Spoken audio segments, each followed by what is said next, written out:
This happened in the summer of 2018 when I was 21. I was home from college, working part-time as a lifeguard at a local community center pool in my hometown. It's one of those indoor facilities that stays open year-round, with a main lap pool, a kiddie pool, and locker rooms that haven't been renovated since the early 2000s. The job was easy. I mostly just sat in the elevated chair and watched people swim. Occasionally dealt with a kid running on the deck or someone throwing a beach ball where they shouldn't, but nothing serious, at least not until the Thursday shift. It was a slow evening, maybe 6:30 p.m. A handful of swimmers in the lap pool, a couple moms with toddlers in the shallow end, and that was it. My coworker Jenna had left early, so it was just me and the maintenance guy Dave, who was somewhere in the back fixing a light. I had about 15 minutes left in my shift when I noticed something weird.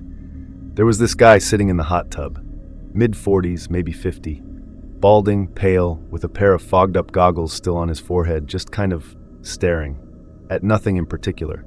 I had seen him come in maybe 40 minutes earlier. He hadn't moved since. No splashing, no talking, just hunched over, watching the water swirl. Okay, maybe he was just relaxing. No big deal. But what creeped me out wasn't the stillness. It was what happened next. At around 6:45, I did my final walkthrough, standard closing routine. I checked the pool deck, did a quick sweep of the locker rooms to make sure no one was in there. When I got to the men's locker room, the lights were flickering, which wasn't new. Half the building had ancient wiring. I called out, "Anyone still in here?" No answer. Then I heard a noise, a soft, wet slap, like bare feet on tile. I rounded the corner, expecting to see someone toweling off or grabbing their stuff. But the room looked empty, except for one stall door. The kind with changing benches and curtains instead of locks was half shut. I walked over, paused, and called out again. Silence.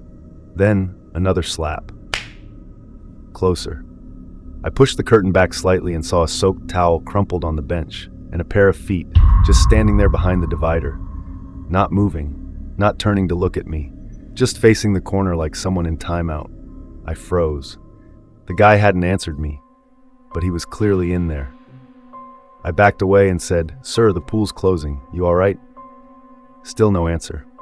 I stepped out fast, went to the front, and called for Dave on the walkie. He didn't respond. I didn't want to go back in there alone, so I waited, watched the hallway.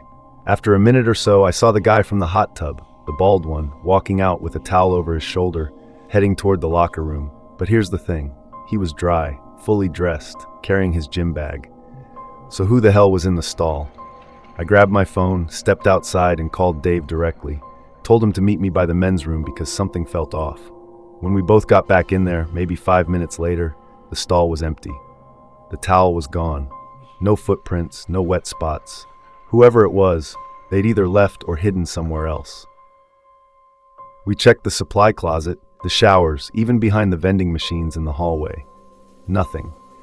We decided to review the security cameras the next day. What we saw made me sick. At around 6:32 p.m., a man, not the bald guy, entered through the emergency side door near the gym, which should have been locked. He was wearing jeans, a hoodie, and carrying a duffel bag. No swimwear.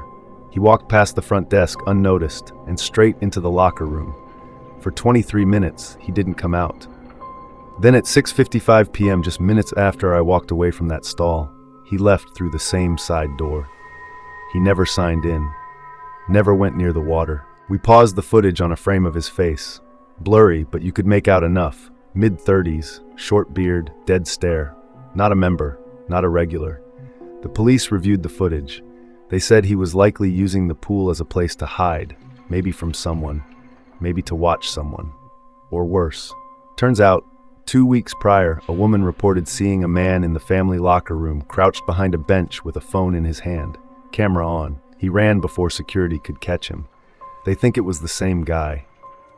Needless to say, I quit 2 weeks later. Now, I never go swimming in public pools anymore.